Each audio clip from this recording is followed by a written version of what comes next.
Hello, everyone, and welcome to our Distinguished Speaker Live series. Albeit we are a little bit late, I apologize. I know it's always at 1 o'clock, but due to unforeseen circumstances, it happens. Parts of our life, so no worries. But we are live here. So those of you that are joining us here today, please put in live. Just put in, say, hashtag live. For those that are going to view it in replay, put hashtag replay.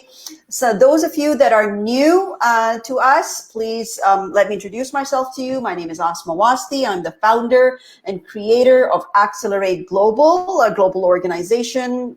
We started about 2 years ago, and we are now a high six-figure earner firm and going on to 7 figures regularly, consistently. We have transformed numerous lives. Our objective really is to help you create stability, certainty, and predictability in your business with consistent cash flow month over month, regardless of the changes in the environment. And we do it through webinar accelerator framework that I have designed without spending a money on paid traffic. Zero ads for you folks, and we help you get your target. Get this, in 30 days. So we've created a 30 and 35-day checklist with 0 influencers, 0 followers, and yet we continue to do that month over month. It's as simple as that. And that's why we are where we are today.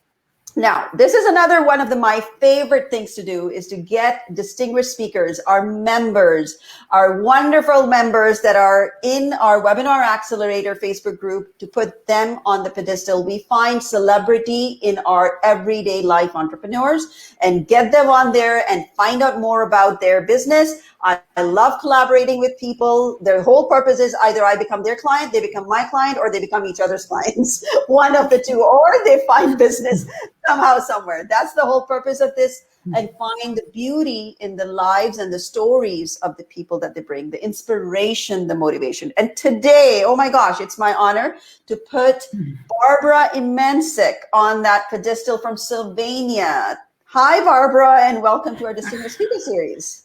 Hi, Asma, and thank you for having me. And hi, everyone. Hi, thank you for joining us. We do have a lot of viewership, whether it's through our LinkedIn, we have over 4,000 there, but we also stream it in so many other places. And recently we're going to start putting it on our YouTube channel. So this is going to be immense and remarkable. So I'm so happy that people are here and they will be hearing your story. And I was blown away by your story because I always do the pre-interview, right? So, yes. This is amazing. Like I'm so happy to have you because this is so inspirational on so many different levels. All right, so let's get going with you and where you are today. So just introduce a little bit about who you are and what your current business is, and we'll then go back to your from the beginning. And hi everyone who's joining us live. Thank you for your hearts, and thank you for, I don't know the names unless you put it in there, so please do so.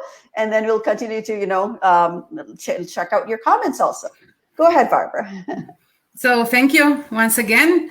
Actually, my background is in marketing. I started in multinational corporation as an assistant brand manager, and actually climbed my ladder up to the category marketing manager for Eastern Europe and some Balkans countries.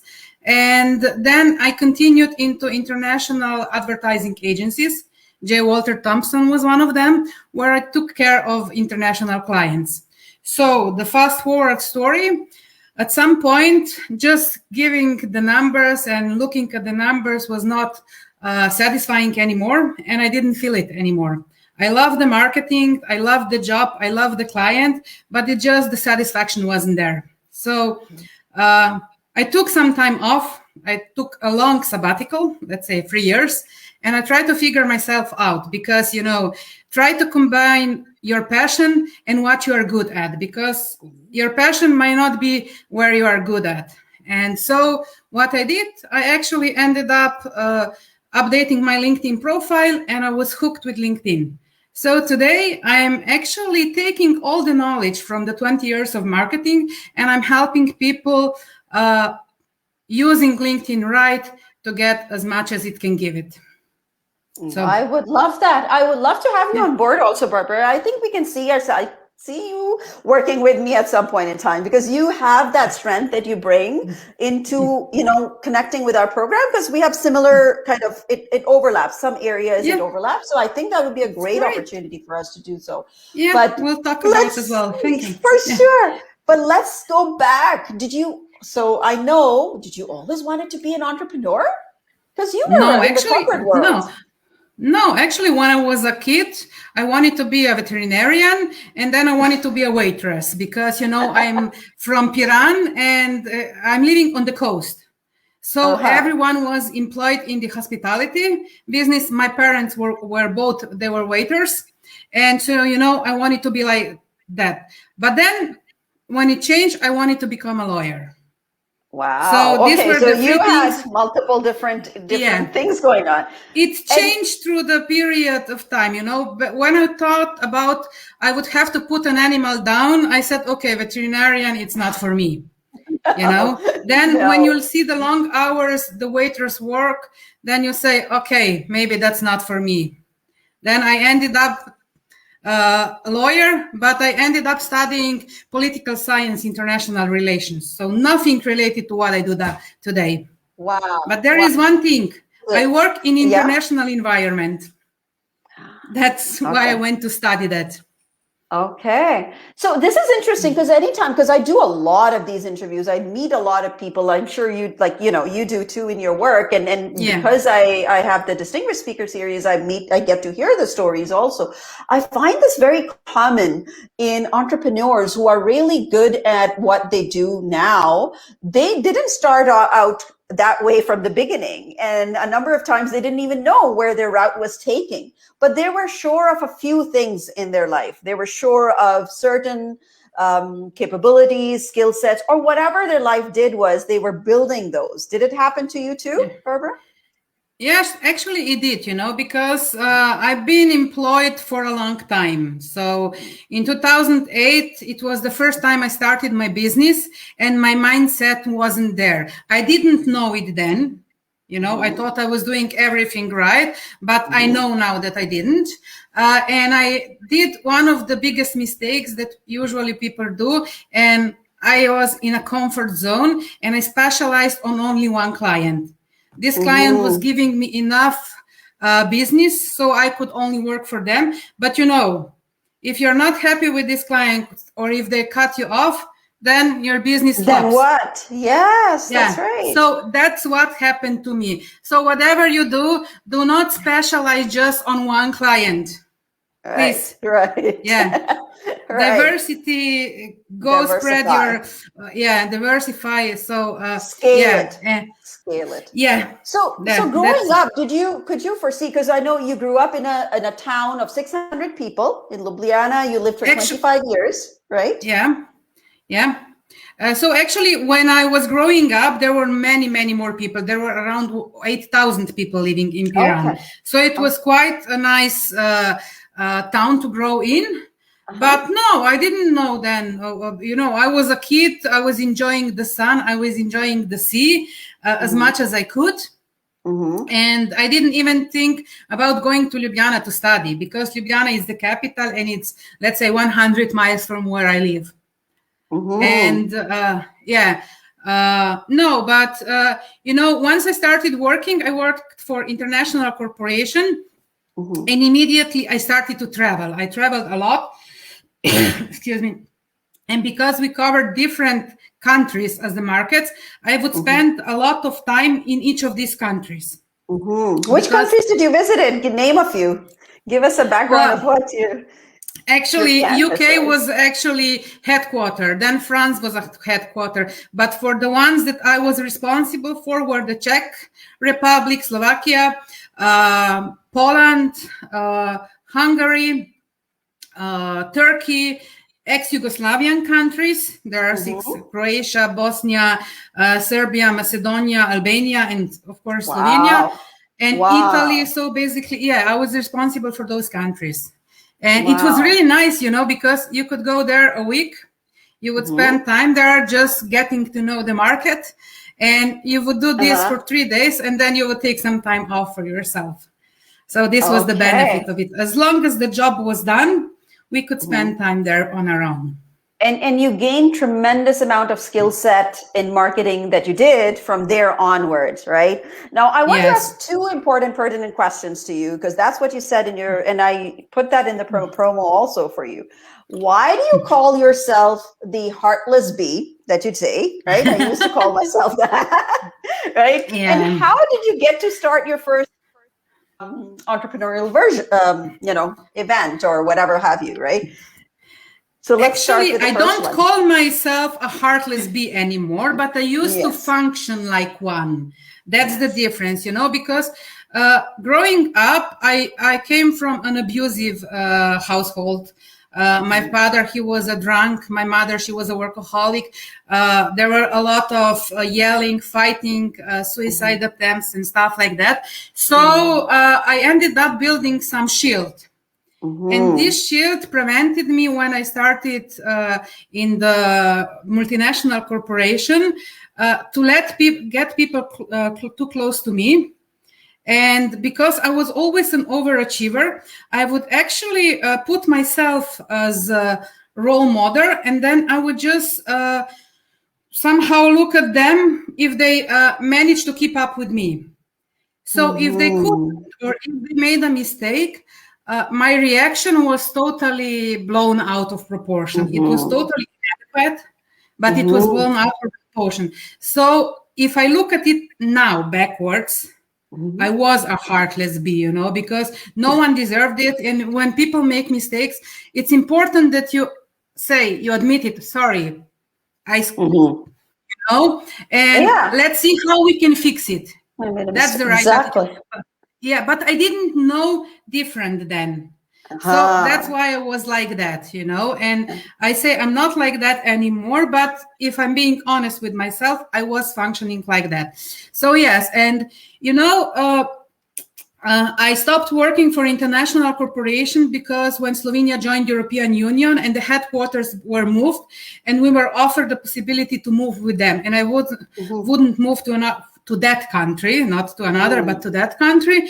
And then, with the skill set you mentioned, I acquired, I was actually a threat to many people that would employ me. So, and then I went, because, when you are lost and you don't know either to accept and move out of your country or what to do next, I went to astrologer. And basically, she did the analysis, and she said, you will always get fired or lose your job because you are meant to have your own business. And it made me think, and the next interview I went to, they actually offered me a job, but they wanted me to have my own business. So it was just everything came up together at this time. Yeah, and because it was like, I don't know, maybe a few weeks after I visited the astrologer, I said, okay, then I'm opening up a business.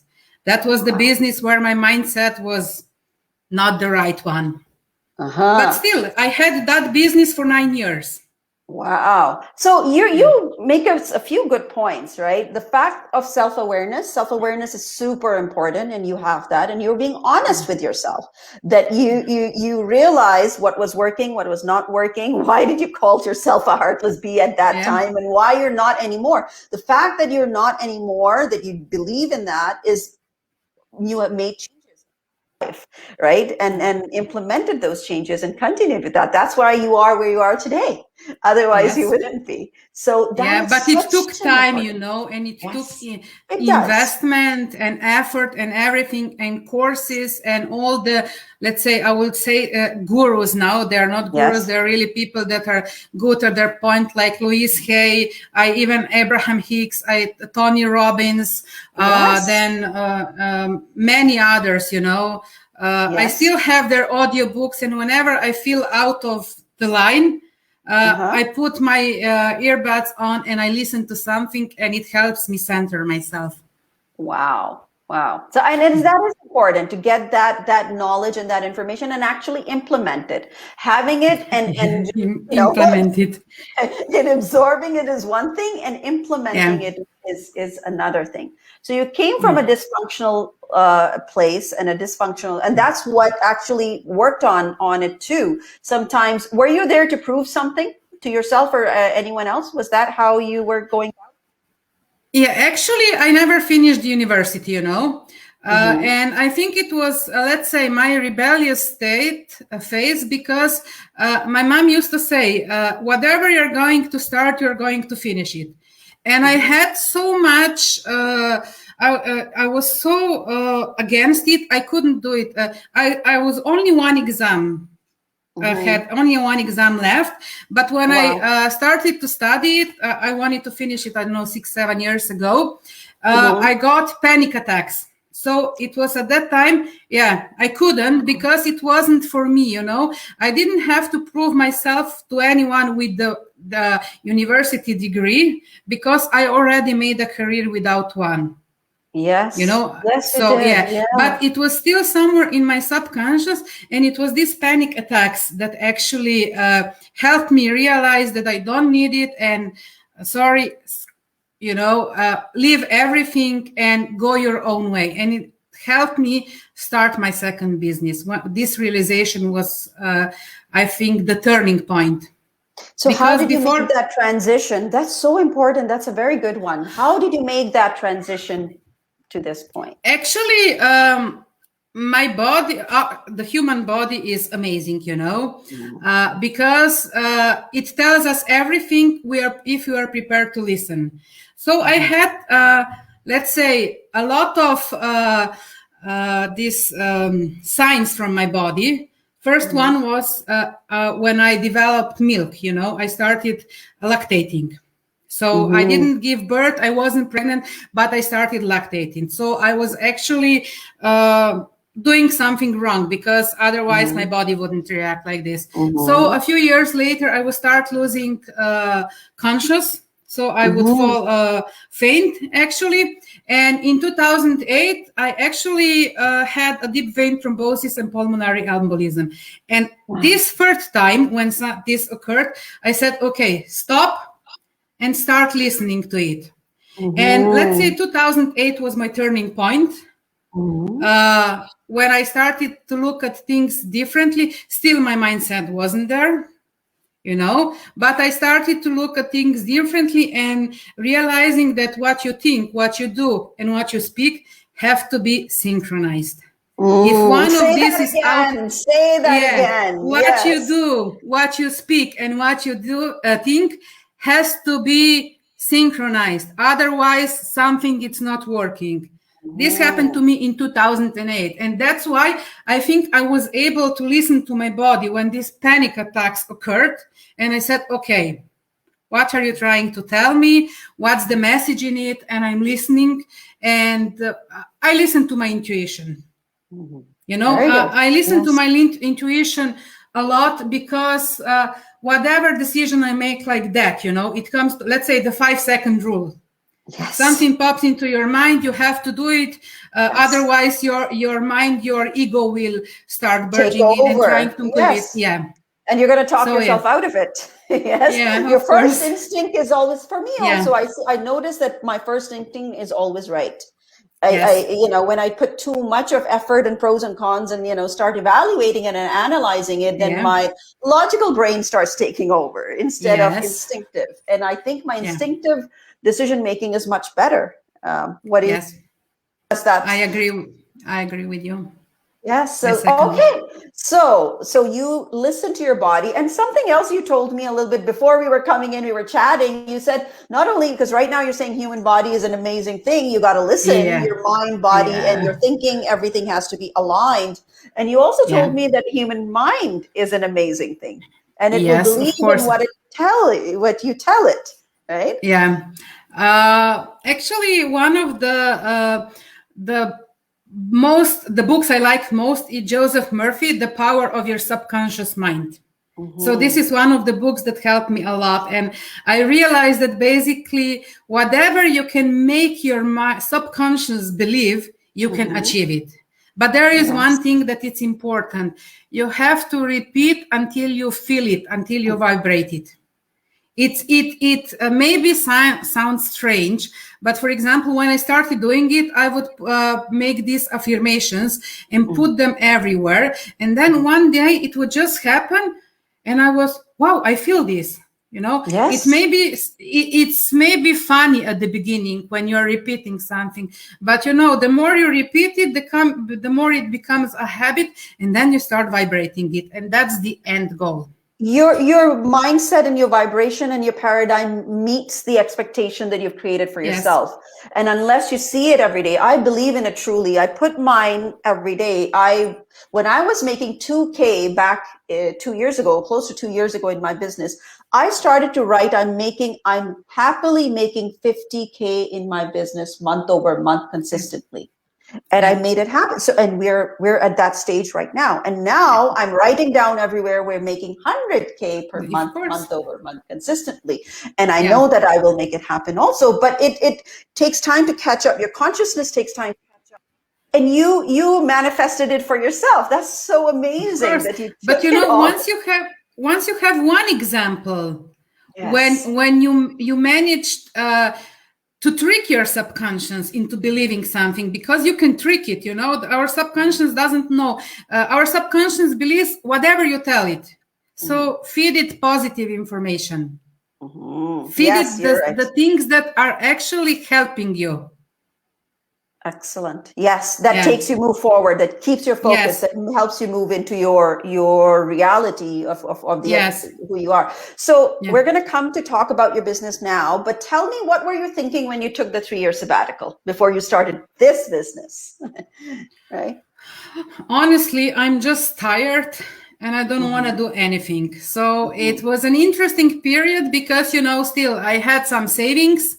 I was renting my apartment, so basically I had to pay the rent every month, and so I had to earn something. And I ended up working in hospitality, driving foreign tourists, Americans mostly, through Europe. Are you serious, Barbara? No, it just landed, because I said, okay, I need money, and it landed in my lap. Honestly, it just landed. I was offered this opportunity, and I really enjoyed it. I looked at it. It's so amazing. I'm sure you did, and I'm sorry I'm cutting you off, because the reason I'm it's amazing to hear this, because here it is. You're the regional manager, you're the regional director, you're running your own organization before. You're looking after 8 territories back in the day. You're running a huge marketing firm, working with one of the top-notch companies. And here you are taking a sabbatical. For years and years you did that. And here you are taking a sabbatical and taking the tourists around Europe. What an amazing, And it was great, I got to travel. My car was a crap. So I actually struck a deal with the car rental company, and they were renting it to me I really got a good price. And, I would get to, pick up someone in, let's say, Vienna, and take them to Venice or Rome or something. So we would stop in between. I got to travel, and I made so much money in tips that you cannot believe it.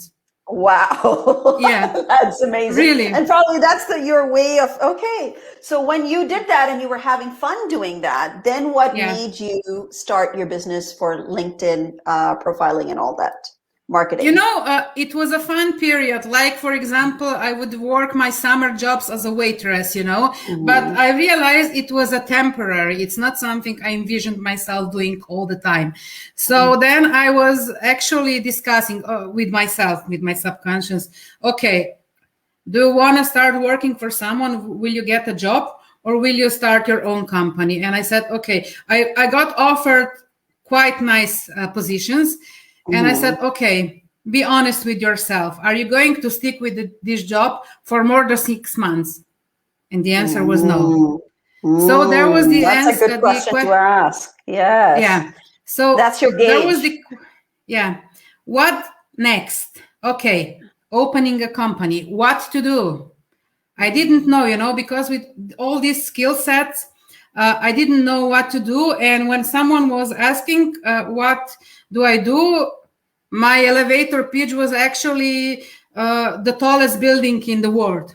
So can you imagine? Yeah, I couldn't put it in 30 seconds. So as I said, then I went to LinkedIn and I said, okay, I'm going at least to update my profile.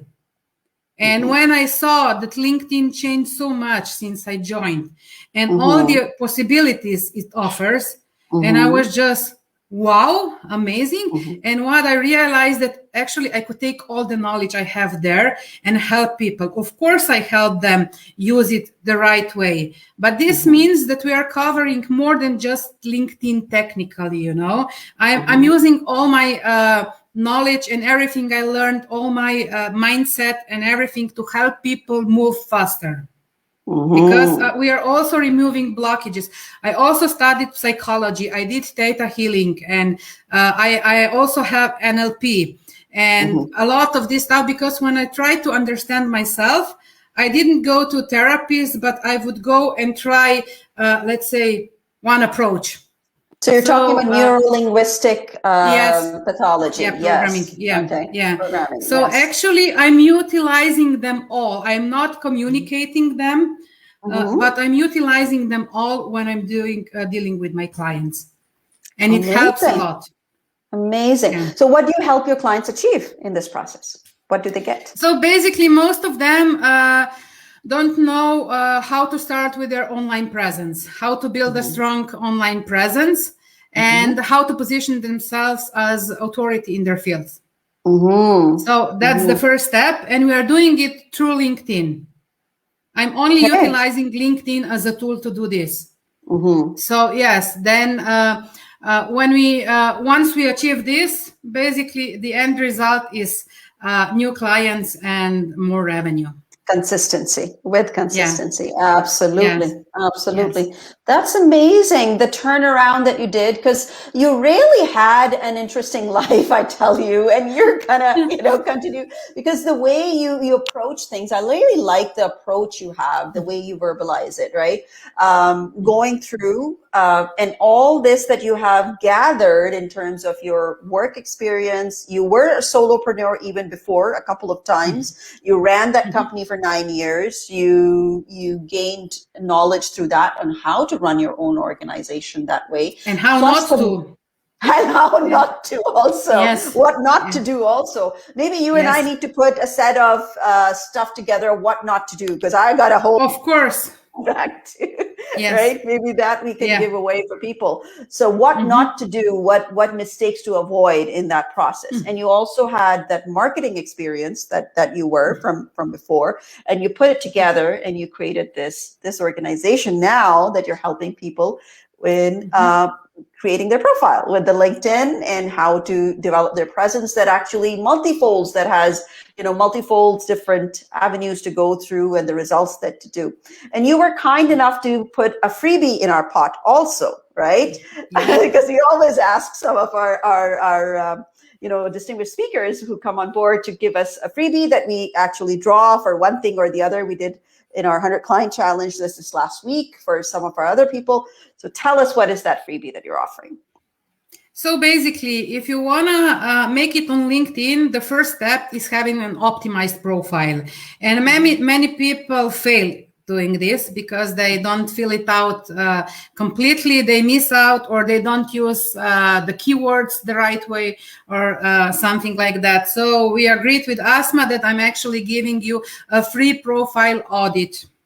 Yes, that's only for our members that we will use for one, we'll be coming up soon. We'll be running a contest, and we'll probably throw that in there as well. So we'll get you connected to whoever wins, that we're going to connect you to. Amazing. Just get into that contest and win it. You don't get that very often, to have a free profile audit by an expert on LinkedIn, to have that done for you. I truly appreciate you coming on board. 30 minutes go by so fast, but it was amazing to hear your story, to where you come from, to the challenges that you went through in your life. And look at the smile on your face. It always lights up, right? The room. So it's amazing personality that you bring to us. So I appreciate that. Thank you for being Thank you for having me, and thank you for all of you that are watching this. All right. Thank you. Have a good evening, everybody. And we'll see you again next week with another good distinguished speaker coming up soon. Bye. Bye now. Bye.